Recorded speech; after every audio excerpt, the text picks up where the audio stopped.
Amis du jour, chalutations. Pour les petits nouveaux, moi c'est Sekhmet et je vous souhaite la bienvenue dans mon podcast littéraire.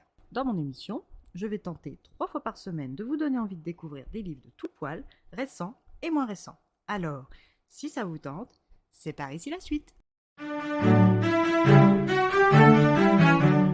Aujourd'hui, je vais vous présenter Par une nuit claire de Kim Yi-sak aux éditions Matinka. Le roman se déroule à Anseong, capitale de la Corée, au début du XVe siècle. C'est le début de l'ère Joseon qui va s'étendre sur 5 siècles. Sejong est le 4e roi de la dynastie Joseon. Il gouvernera durant 32 ans et aura l'un des règnes les plus porteurs pour l'évolution de la Corée et des Coréens. C'est sous son égide que la vie des Coréens s'est améliorée, notamment par le renforcement de la centralisation administrative et militaire, la création du Hangul, la cartographie du territoire, la compilation des connaissances pratiques et médicales, un véritable essor culturel. Dans la Corée du XVe siècle, la société est divisée en plusieurs classes. La famille royale, les Yangban, classe supérieure interdite de travail, les Chunjin, ou gens du milieu, dont Kim Yoon-ho, l'un de nos protagonistes, fera partie, les Sangmin, ou gens du commun, et enfin les Nobi, la classe sociale la plus basse, à peine plus élevée que les esclaves sans statut. Sur un plan structurel, la ville de notre roman est comme toutes celles de l'époque, entourée d'un mur circulaire percé de 8 portes qui s'ouvrent et se ferment selon le couvre-feu. À l'intérieur du mur, la ville est divisée en 5 secteurs,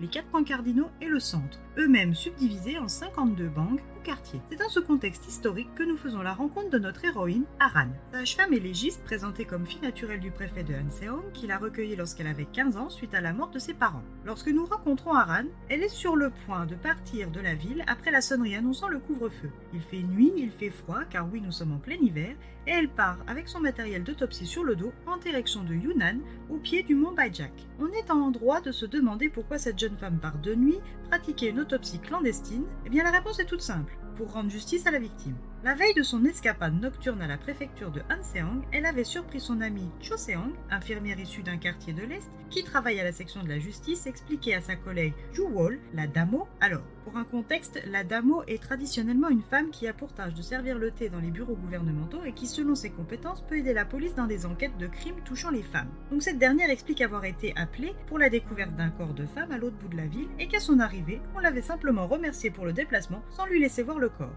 La défunte était une veuve sans famille, connue pour sa grande beauté, et la thèse du suicide validée sans expertise. Le ministre de l'armée, Eo Wook-gyu, avait mandaté quelqu'un pour s'occuper du corps au plus vite. La rapidité de l'intervention du ministre a attisé la curiosité d'Aran sur les circonstances de la mort de cette veuve. Et c'est pour vérifier la thèse du suicide qu'Aran brave le couvre-feu et risque l'arrestation. Une fois à Dole, dans la vallée des Mudang, Aran déterre respectueusement le corps de la défunte et commence son autopsie. Et dès les premières minutes d'observation, elle se rend compte qu'il ne s'agit pas d'une mort par suicide mais par strangulation. Elle poursuit donc son examen. Parallèlement, nous rencontrons Kim Yoon-ho, un jeune lettré qui vit reclus dans une forêt de bambous en pleine lecture, quand soudain sa quiétude est perturbée par l'arrivée de Seong-kyang, venu lui transmettre une missive du roi son frère. Car oui, avant de n'être qu'un homme de la classe du milieu, il était le prince Seongnyeong Yejeong. Ce dernier étant censé être mort, il est devenu un Chunjin pour sa sécurité. Le roi son frère décide de faire de lui le nouvel inspecteur général au conseil des censeurs pour traquer la corruption. Sans vraiment avoir son mot à dire, il accepte, mais a besoin de s'aérer l'esprit et part arpenter la forêt de bambou.